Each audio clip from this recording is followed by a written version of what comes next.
आने के लिए जब वहाँ उसको नहलाने धुलाने के लिए औरतों ने उसकी बॉडी को खोला तो वहाँ जो औरतें थीं वो चक्कर खा के गिर गईं। इस कदर उसकी बॉडी को डैमेज किया था। उसकी गर्दन अलग थी, उसके पार्ट्स काटे हुए थे, उसकी बैक काटी हुई थी और उसका जो प्राइवेट पार्ट है वो तक चाकू से काटा हुआ था और उसके कम से कम 50 से 60 चाकू उसके शरीर में लगे। ऐसे में थी वो लड़की, कोई एरा गेरा नहीं थी और उसकी माँ ने बर्तन झाड़ू कर करके पाला है बच्ची को। मुझे सबसे ज्यादा अफसोस है कि उस बच्ची के साथ इतनी दरिंदगी करी क्यों। पुलिस प्रशासन ने जो लड़की के पेरेंट्स हैं, आज 31 तारीख हो गई है, 27 तारीख को उसका मर्डर हुआ है।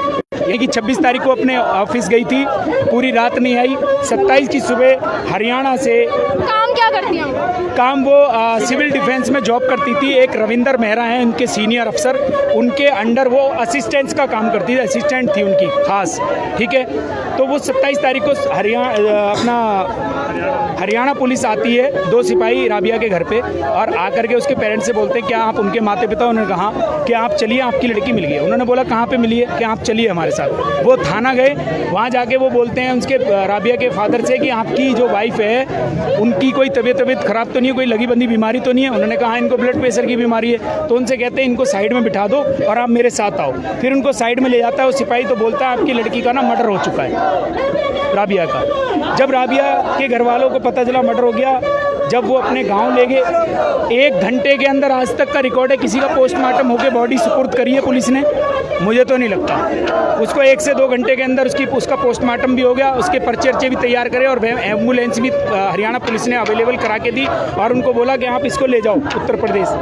कहाँ दफनाओगे? उत्तर प्रदेश। वो बेचारे गाय टाइप लोग हैं, माता पिता उसके, और उनके घर में कोई ऐसा था नहीं। ये गाँव ले गए, वहाँ उसका आनंद फानन दफनाने के लिए, जब वहाँ उसको नहलाने धुलाने के लिए औरतों ने उसकी बॉडी को खोला तो वहाँ जो औरतें थीं वो चक्कर खा के गिर गईं। इस कदर उसकी बॉडी को डैमेज किया था। उसकी गर्दन अलग थी, उसके पार्ट्स काटे हुए थे, उसकी बैक काटी हुई थी और उसका जो प्राइवेट पार्ट है वो तक चाकू से काटा हुआ था और उसके कम से कम 50 से 60 चाकू उसके शरीर में लगे। ठीक है जी, इस तरीके से उसकी निर्मम हत्या हुई है। निर्भया कांड के बाद ये निर्भया जैसा ही कांड ये आज 2021 के अंदर हुआ। उससे भी रेप की खबरें भी आ रही है कि राबिया का रेप हुआ है। देखिए, रेप की खबरें तो ये आप एक बात सोचिए, किसी एक अबला नारी का, लड़की का इस तरीके से मर्डर होता है तो मर्डर मुझे लगता है हत्यारे ने छीना झपटी के माध्यम से तो किया नहीं है। वो घरेलू वाइफ तो थी नहीं कि उसकी ज्वेलरी थी, ज्वेलरी छीनने के कारण उसका मर्डर किया गया है।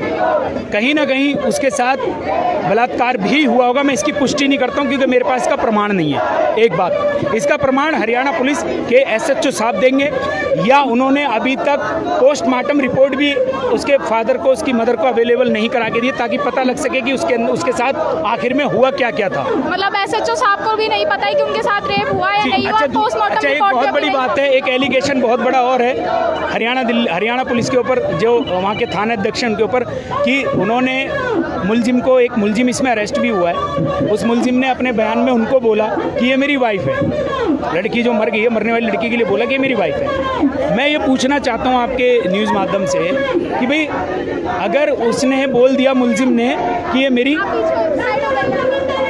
मुलजिम ने बोला कि ये मेरी वाइफ है, तो क्या थाना अध्यक्ष की इतनी जिम्मेवारी नहीं बनती कि उस मुलजिम से प्रमाण पत्र देखते, शादी का कोई सर्टिफिकेट देखते, कोई कोर्ट मैरिज का सर्टिफिकेट देखते, उसके बाद ही तो मीडिया में जाके, लोकल मीडिया हरियाणा की बुला करके उनको उपदेश देना चाहिए था। बगैर जांच पड़ताल करें आप कैसे आगे डिस्प्ले कर रहे हो कि वो उसके हस्बैंड ने उसको मारा है। आपने एक तो लड़की की हत्या हो गई, अब उसके चरित्र को भी मार रहे हो आप। उसका पूरा घर खानदान, उसकी मदर, उसके माँ बाप मना कर रहे हैं कि हमारी लड़की का कभी कहीं ऐसा कोई था ही नहीं। पीड़िता के माँ बाप से मिले? हाँ जी, पीड़िता के माँ बाप हमारे पास है, हमारे साथ। वो लोग क्या कह रहे हैं, शादी हुई थी या नहीं हुई थी? मना कर रहे हैं। वो कह रहे हैं यहाँ से लेके गांव तक आप इन्वेस्टिगेशन कर लीजिए, लड़की शादीशुदा नहीं थी। उनको अपनी बेटी पर पूरा कॉन्फिडेंस था, वही कमाने वाली लड़की थी। ठीक है, तो अगर मान के चलिए एक पक्ष ने कहा कि वो शादीशुदा मेरी वाइफ है, तो मैं उसका प्रमाण भी तो दूंगा। जिस वेपन से उसने हत्या करी है, लगता है पुलिस ने वो भी कब्जे में लिया होगा। लड़की का मोबाइल और बैग अभी तक लापता है। क्या ये हरियाणा पुलिस का दायित्व नहीं बनता कि जब आप मुलजिम को जेल भेज सकते हो, क्या उस पर आपने दबाव डाला कि उसके दस्तावेज दे, जो उसके पास बैग था, जो उसके पास उसका मोबाइल था, वो कहाँ है? इसका मतलब कहीं ना कहीं कुछ ना कुछ इसमें फॉल्ट है। कह रहे हैं SDM के ऑफिस में काम करती थी, वहाँ पर SDM के ऑफिस में काम करती थी, तो वहाँ से कोई सहायता कोई सहायता नहीं मिली है। वो भी जांच नहीं कर रहे। नहीं, वहाँ से आज एक बात बताइए, आप घर के अंदर कुत्ता बिल्ली पाल लीजिए, माफ़ कीजिएगा मुझे ऐसा बोलना पड़ना उदाहरण के अकॉर्डिंग, आप घर में कुत्ता बिल्ली पाल लीजिए, उसकी मौत होती है, इसको चोट लगती है, पूरे घर को दुख होता है, ठीक है। वो लड़की पिछले कई महीनों से वहाँ काम कर रही थी, दिल्ली 4 महीने से लगातार काम कर रही थी, स्टाफ की वहाँ पर्सनल ऑफिसर रविंदर मेहरा की असिस्टेंट थी। क्या रविंदर मेहरा ने अब तक आकर के पूछा घर पे, या और अन्य किसी अधिकारी ने पूछा कि हमारे स्टाफ की एक लड़की का इतनी बुरी तरीके से निर्मम हत्या हो गई है, मौत के घाट उतार दिए, हम उसके परिवार से मिले, उसकी मदद से मिले, या कोई भी आर्थिक मदद उनकी करें ना, तो इस पर किसी की एक्टिविटी नहीं है। कब का मामला है ये है 26 तारीख को लड़की वापस नहीं आई थी अपने घर। रोज़ 8 बजे तक, सुबह 11 बजे ड्यूटी ज्वाइन करती थी लाजपत नगर डीएम ऑफिस, और रात को 8 बजे तक अपने घर आ जाती थी, लेकिन उस दिन वो घर नहीं आई। अगले दिन 27 तारीख को सुबह 2 पुलिस वाले हरियाणा से आके उनके घर पे आते हैं और कहते हैं आपकी लड़की मिल गई है, लेकिन थाने ले जाके वहाँ बताते हैं कि उसकी हत्या हो चुकी है, मर्डर हो चुका है। तो अभी ये कंफर्म नहीं है कि रेप हुआ है या हत्या हुआ है, कोई सहायता नहीं की। देखिए, आप मेरी बात को अभी नहीं समझे, मैं आपको बता रहा हूँ ना कि कई मर्डर स्वार्थ के अकॉर्डिंग होते हैं, कई बेस्वार्थ, कोई मर्डर नहीं होता। लड़की आपको क्या लगता है, क्या स्वार्थ? मैं बता रहा हूँ कि उसका 100% रेप भी हुआ होगा। ये पुष्टि हो जाएगी जिस दिन उसकी आपका हाँ इन्वेस्टिगेशन रिपोर्ट आएगी। हाँ, उसकी इन्वेस्टिगेशन रिपोर्ट आएगी, यानी कि उसकी वो पोस्टमार्टम रिपोर्ट आएगी, उसमें अपना पता लग जाएगा। एक बंदे का तो काम है भी नहीं। और हम इसकी ना CBI जांच की मांग करते हैं, क्योंकि हमें शक है कि इसके अंदर रविंदर मेहरा जो है उसकी इन्वॉल्वमेंट है। एक ज्योति नाम की लड़की है, उसकी भी इन्वॉल्वमेंट है, उसको कुछ ना कुछ राज पता है उसकी। हमारे पास ऑडियो क्लिप भी है जिसमें आप भी सुनेंगे तो आपको लगेगा कि इसमें मर्डर में मिस्ट्री है, कोई और भी इसमें शामिल है। आप सोचिए ना, रविंदर मेहरा के यहाँ से एक स्टाफ का कत्ल हो गया इतना बुरा, और वहाँ से अभी तक कोई भी एक्टिविटी नहीं हुई घर वालों के प्रति, कोई दुख शोक करने नहीं आया, कोई पूछने नहीं आया, कोई मिलने नहीं आया। क्यों? इस लड़की का आप नाम ले रहे हैं, वो जो राबिया है उन्हीं के साथ काम करती है। हाँ जी, तो शक के घेरे में आप मेहरा जी को भी और उस यस बिल्कुल ले रहे हैं हम। रविंदर मेहरा पे पूरा शक है। बाकी CBI जांच की हम मांग कर रहे हैं। CBI की जांच में हो सकता है रविंदर मेहरा ना होके कोई और निकले, लेकिन इसमें इस मर्डर मिस्ट्री के अंदर और भी कोई अन्य आदमी है, अकेला वो निजामुद्दीन नहीं है। एक के अलावा तो मतलब ही नहीं। एक आदम ये है कि अगर एक बंदे के हिसाब से तो वो मर्डर है ही नहीं, जिस हिसाब से चाकू और जिस तरीके से काटा हुआ है, एक बंदे के हाथ में ये हो ही नहीं सकता जब तक 4-5 बंदे इन्वॉल्व ना हो इसमें। मतलब ये है, अगर कोई भी इंसान अगर कहीं पर काम कर रहा है तो उसके जो अधिकारी होते हैं तो कम से कम उनको एक बार माता पिता से हाल लेने आना चाहिए उनका, क्यों नहीं आए अभी तक। और एक बात और है मैडम, हम ये भी चाहते हैं कि कब तक आखिर शासन और प्रशासन आखिर कब तक इन बलात्कारी और इन हत्यारों को छोड़ती रहेगी यूं ही? सिर्फ इनको आजीवन कारावास दे दिया जाता है, और फिर हमारे ही तुम्हारे टैक्स के पैसों से उनका पालन पोषण अंदर होता रहता है, उनको टाइमली खाना मिलता रहता है। क्यों? ऐसे हत्यारों को निष्पक्ष जांच करने के बाद अगर ये साबित हो जाता है कि इसने ये हत्या करी है, इसने ये बलात्कार किया है, तो मैं ये चाहता हूँ कि हमारे देश की सारी राजनीतिक पार्टियां मिलके, सारे कानून मिलके एक ऐसा कानून बनाएं कि इन हत्यारों को सीधा फांसी हो, सबकी बहू बेटी इस समाज में सुरक्षित नहीं होगी जब तक कोई भी यहाँ पर इंसान नहीं सुधरेगा।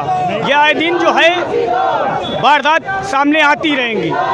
आज हमारे साथ है, हमारी बेटी है, कल किसी और की बेटी है, और वो भी एक सिविल डिफेंस में काम कर रही थी। चलो कोई अन्य कर, मतलब होता तो ठीक भी है, क्या फिर ये प्रशासन कर रहा है?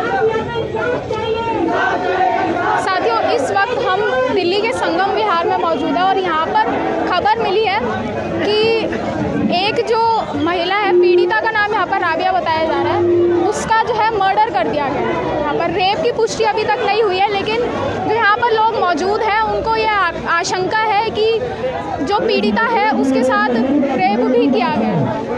यहाँ पर आप देख सकते हैं भारी मात्रा में जो है लोग यहाँ पर मौजूद है, भीम आर्मी यहाँ पर मौजूद है। लोगों की लगातार यही मांग है कि जो पीड़िता है उसको न्याय मिले, और जो भी लोग इस पूरे विवाद में शामिल रहे। हम लोग इंसाफ के लिए बड़े भाइयों, इंसाफ के लिए सारे लोग नारेबाजी लगाएंगे। सब लोग एक साथ बोलिए, राबिया के हथियारों को, राबिया के हथियारों को, एक भाई एक साथ बोलेंगे, राबिया के हथियारों को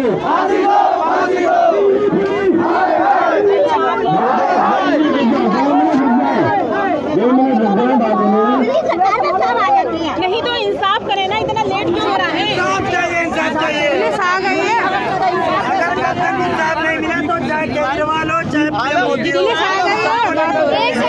केजरीवाल इंसाफ करो। किस चीज़ के लिए नारेबाजी? नहीं, आपको दिख नहीं रहा है क्या हालात हो गए देश के? विस्तार से बताइए क्या पूरा मामला क्या है? पूरा मामला ये एक बच्ची के साथ रेप हुआ है, उसे किस तरह मारा गया है, दरिंदगी के साथ मारा गया है। ये कहाँ का इंसाफ है? क्या हो रहा है हमारे मुल्क में? किसी बच्ची के साथ कुछ भी हो जाएगा। क्या कर रहे हैं हमारे नेता? सोचिए ना, कितनी शर्म की बात है। कोई सेफ्टी नहीं है, कुछ नहीं है। और डिफेंस में थी वो लड़की, कोई एरा गेरा नहीं थी, और उसकी माँ ने बर्तन झाड़ू कर करके पाला है बच्ची को। मुझे सबसे ज्यादा अफसोस है कि उस बच्ची के साथ इतनी दरिंदगी करी क्यों है? ना अफसोस की बात है। क्या अगर हम खड़े नहीं होंगे तो कल को हमारे साथ किसी के साथ कुछ भी हो जाएगा? कोई आवाज ही नहीं उठाएगा क्या? है? केजरीवाल के हाथ में कुछ भी नहीं है। क्या है हमारी सरकार?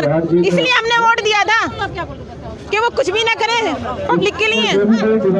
जवान बच्ची चली गई, बहुत अफसोस है, बहुत ज्यादा।